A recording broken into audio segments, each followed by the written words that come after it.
मगर दायरे रिपोर्ट तो पहले ख़जाना की तरफ से भी थी, मगर अदालत ने आज बड़े वाज़ेह अहकाम जारी कर दिए हैं। तो अदालत सेक्रेटरी दिफा को भी, आर्म फोर्सेस को भी बरह रास्त अहकाम जारी कर देगी। तो अगर स्टेट बैंक ने अमल कर दिया तो आप कह रहे हैं कि अफवाज नहीं कर रही होंगी या सेक्रेटरी दिफा अमल नहीं करेंगे, वजारत दिफा नहीं अमल करेगी, वजारत दाखिला नहीं अमल करेगी? अगर इतना ही जो ऑर्डर है, स्पेसिफिक ऑर्डर उन्हें दिया नहीं, कैपेसिटी नहीं है, कैपेसिटी ही नहीं है।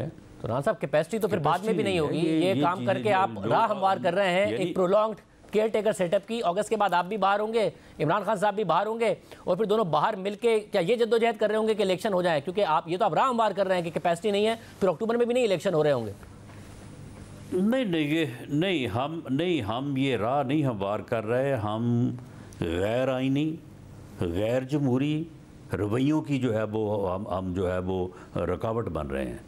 हम ऐसे गैर जमहूरी रवैयों को, ऐसे गैर आइनी रवैयों को, खा वो सियासत में हो, अदालत में हो, पार्लियामेंट में हो, किसी जगह भी हो, हम उनको उनकी जो है वो निशानदेही कर रहे हैं।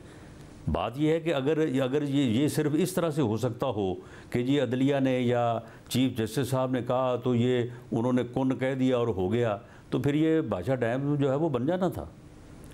और बादशाह डैम अब तक जो है वो बना होता और हमारे ये सारे लोड शेडिंग के और बिजली के मामला जो है वो हल हो चुके होते। ये आपको पता है ना कि एक चीफ जस्टिस साहब जो हैं वो डैम बनाने निकले थे और उन्होंने कहा था कि क्योंकि मैं हर चीज़ जो है वो मेरे इख्तियार में है तो मैं ये सारा कुछ कर गुजरूँगा।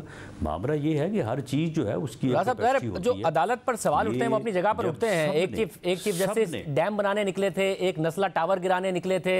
हमने देखा कि चीफ जस्टिस का जो बुनियादी काम है उससे हट के जिस काम के लिए निकले थे, आज अदालत उन्हीं कामों को नहीं ओन कर पाती है। मगर यहाँ पर मामला अगर इलेक्शन का है तो आप ये वाज़े नज़र आ रहा है, आप कह रहे हैं कैपेसिटी नहीं है। तो 2008 में हालात ज़्यादा ख़राब थे मुल्क के, 2013 में भी ज़्यादा ख़राब थे, उस वक्त का पाकिस्तान में कैपेसिटी थी, 2018 का भी इलेक्शन। आज कैपेसिटी कैसे नहीं है? हमें तो ये बताया गया था कि हमारी अफवाज भी ज़्यादा तैयार हैं, हमारी सिक्योरिटी फोर्सेज भी ज़्यादा तैयार हो गई हैं। देखे ना, नहीं शाहजेब, इलेक्शन जो है, इलेक्शन में सबसे पहले और ज़रूरी फरीक तो पॉलिटिकल पार्टीज़ हैं। पॉलिटिकल पार्टीज़ के दरमियान इलेक्शन के तरीक़ाकार पर, इलेक्शन के इनेकाद के ऊपर, इलेक्शन से मुतल्लिक़ा मामलात के ऊपर कंसेंसस होना चाहिए। और हमेशा जो है वो रिटर्निंग ऑफिसर से लेके जो है वो इलेक्शन कमीशन तक जो है वो पार्टीज़ के अजलास बुला के तो एक उसे ज़ाब्ता अखलाक कहते हैं, उसके ऊपर जो है वो सबको मुतफ़िक करते हैं। उसके बाद फिर सिक्योरिटी की ज़रूरियात जो है वो उसमें बहुत ज़्यादा जो है वो कमी आ जाती है, लेकिन वो कमी भी जो है वो भी फ़ौज आके पूरा करती है। अदलिया के लोग, जजेस जो हैं वो आके पूरा करते हैं, जो डिस्ट्रिक्ट लेवल पे और लोअर लेवल पे सिविल जजेस और डिस्ट्रिक्ट एंड सेशन जजेस होते हैं जो आके रिटर्निंग ऑफिसर्स और रिज़ल्ट्स और ये सारा मामला। तो मामला भी एक तो ये नहीं जो बुनियादी चीज़ है, और दूसरा है कोई कंसेंसस नहीं। तो जब ये चीज़ें नापैद होंगी तो एक सियासी कारकुन के तौर पे मुझे ये बिलीव करने, ये यकीन करने पे कोई जो है वो मुझे कोई शक शुबा नज़र नहीं आता कि ये उस दिन जो है, उस दिन इस मुल्क में नाउज़ बिल्ला कोई फसाद तो जो है ना, जो किसी फितने का जो अगर ख्वाब है और वो इसी मकसद के लिए जदोजहद कर रहा था, तो मैं समझता हूँ कि 14 मई को वो पूरा हो जाएगा। मगर राना साहब अब मसला ये है कि देखिए अगर सियासी जमातों को कंसेंसस लाजमी है तो आसिफ जरदारी साहब ने, तो ये मेरा ख्याल है कि फिर ये उसका जो है ना ये अपना जो घटिया और मुल्क दुश्मन ख्वाब है ये शर्मिंदा ताबीर होगा, उसके अलावा तो फिर और कुछ नहीं। मगर सियासी जमातों के कंसेंसस की बात है, आसिफ जरदारी साहब ने तो कहा ना कि आगे पीछे हो सकता है मामला, साथ बैठे हैं। अगस्त में उन्होंने 3 रुकनी कमेटी भी बना दी है, कमरुज़्ज़मा कायरा, यूसुफ गिलानी और नवीद कमर साहब की। तो और आज उन्होंने हामिद मीर साहब को इंटरव्यू में कहा है कि आगे पीछे हो सकता है मामला, एक ही वक्त में करें, अगस्त में कर लें। तो आप शो करें ना अपनी। नहीं शाहजेब, आप आज की बात कर रहे हैं ना, शाहजेब आप आज की बात कर रहे हैं। आसिफ जरदारी साहब ने यकीनन ये बात की है, लेकिन ये बात करने के लिए तो तमाम सियासी जमातें जो हैं वो 6 दिन हाथ बांध के खड़ी रही हैं उस 3 रुकनी बेंच के सामने कि जी हम ज़रूरी फरीक हैं इस मामले में, तो हमें सुन लिया। जो सुना किसी ने नहीं है। उसके बाद पूरी कौम ने, हर अदारे ने, हर फरीक ने, हर जमात ने, सब ने कहा, बार्स ने कहा, बार की क़यादत ने जाके हाथ जोड़ के कहा कि जी आप फुल बेंच बना दें, उसका जो फैसला होगा वो सब के लिए जो है वो काबिल कबूल होगा। ये बात जो है वो तमाम सियासी जमातों ने जो है वो सामने रखी, बल्कि पीटीआई की तरफ से भी। मगर आप अभी डिमांड कर तो रहे हैं, जो 8-0 का फैसला है 8 रुकनी बेंच के जरिए, हमें कोई एतराज़ नहीं है। आप मुझे बताएं कि जब पूरी कौम इस तरह से खड़ी हो, पार्लियामेंट जो है वो ये मुतालबा करे, तो उसके बावजूद अगर फिर ये मुतालबा नहीं माना जा रहा, तो फिर जो है वो इन्ना लिल्लाह व इन्ना इलैहि राजिऊन। मगर साहब 8 रुकनी बेंच ने फैसला दे तो दिया 8-0, दूसरी तरफ तो 7 जजेस ही हैं। ये एक अलग बात है कि कोर्ट भी फुल नहीं है, 2 और जजेस की असामियां हैं जो कि खाली पड़ी हैं, मगर चीफ जस्टिस साहब इजलास बुलाकर उसको नहीं फिल कर रहे हैं। मगर 8-0 के फैसले से आपको पता तो चल गया, फुल कोर्ट बनवा लें, क्या फैसला आएगा?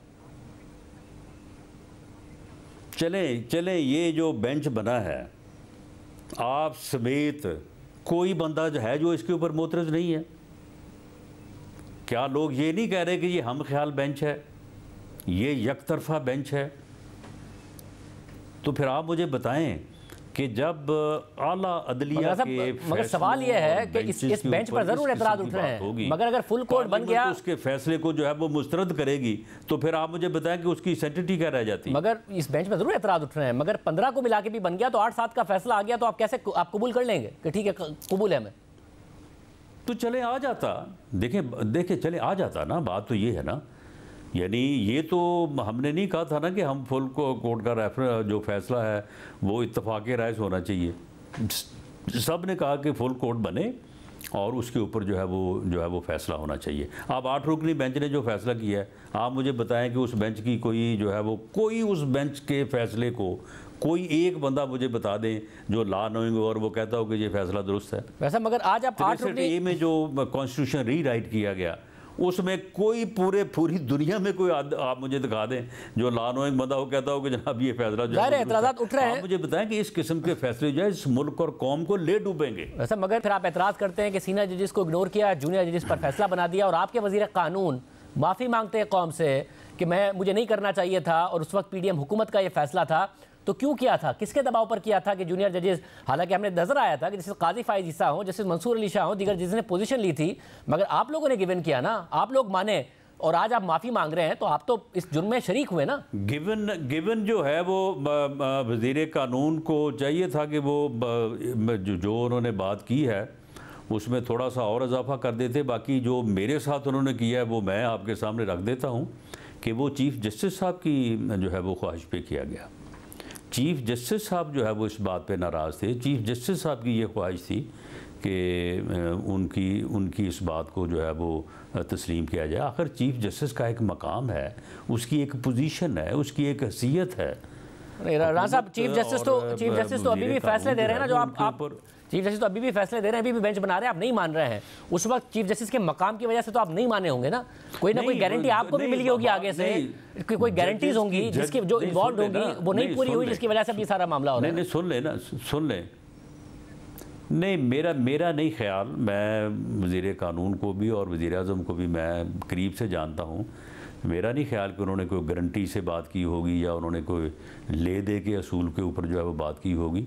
ये बात मैं चीफ़ जस्टिस साहब के मुतल्लिक़ भी नहीं कहता, लेकिन इतना मेरे इल्म में है कि चीफ़ जस्टिस साहब उस वक्त भी इसी तरह से बज़िद थे और नाराज़गी का इजहार कर रहे थे। ये मामला जो है ये काफ़ी देर से चला आ रहा था, ये कोई एक दिन की बात नहीं है कि बात हुई और जो है वो वोट दे दिया या वो राणा साहब ये नाम मुस्तरद हो गए थे, उसके बाद बात को तकरीबन पिछले 3-4 महीनों से चल रही थी और ये नाम मुस्तरद हो गए थे। उसके बाद आप लोगों ने अगर सरेंडर किया है, अब आज कौम से माफ़ी मांगते रहिए और एतराज़ करते रहिए।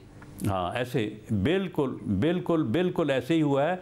लेकिन 2 जजेस का इंडक्शन में तो सिर्फ इतना ही मामला था ना कि सीनियरिटी और जूनियर का।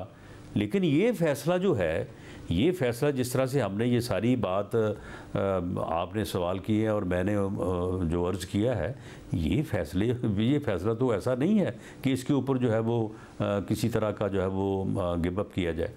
ये तो बिल्कुल मुल्क को तबाह करने वाली बात है।